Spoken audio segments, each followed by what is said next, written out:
আজ বাড়িতে এলো এক নতুন অতিথি। আমার গোপু সোনার বন্ধু এসেছে আমার গোপুর সাথে দেখা করতে। তার আবার ইচ্ছা হয়েছে তার অঙ্গরাগ আমার হাতে করাবে।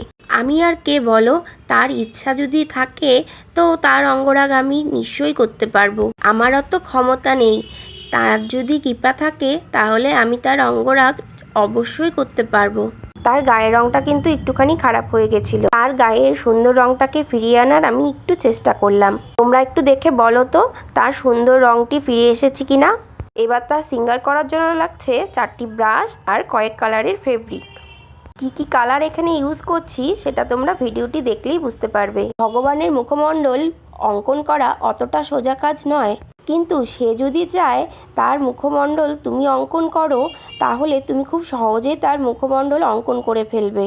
বিশেষ করে তার মায়া ভরা চোখ দুটো। তার মুখমণ্ডল সিঙ্গার করা কিন্তু আমার হয়ে গেছে।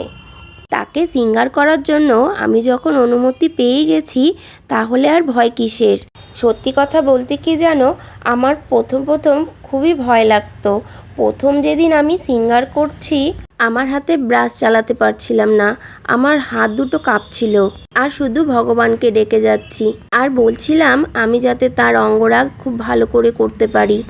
আমার হাতের প্রথম কাজ ছিল আমার বাপের বাড়ির গোপাল ভাইয়ের অঙ্গরাগ করা। আমি নিজে হাতে প্রথম আমার গোপাল ভাইয়ের অঙ্গরাগ করেছিলাম। তারপর আমি একে একে আরও অনেক গোপাল ভাইদের অঙ্গরাগ করেছি। তারপর এলো আমার গোপু সোনা, আমি তারও অঙ্গরাগ করেছি। আর এই গোপালটা আমাদের শিলিগুড়ির বাড়ির পাশের বাড়ির কাকিমার বাড়ি থেকে এসেছে। আমি আজ তারই অঙ্গরাগ করলাম। গোপালের অঙ্গরাগ সম্পূর্ণ হয়েছে। এবার তোমরা দেখে বলো তো কেমন লাগছে। জয় শ্রীকৃষ্ণ, রাধে রাধে।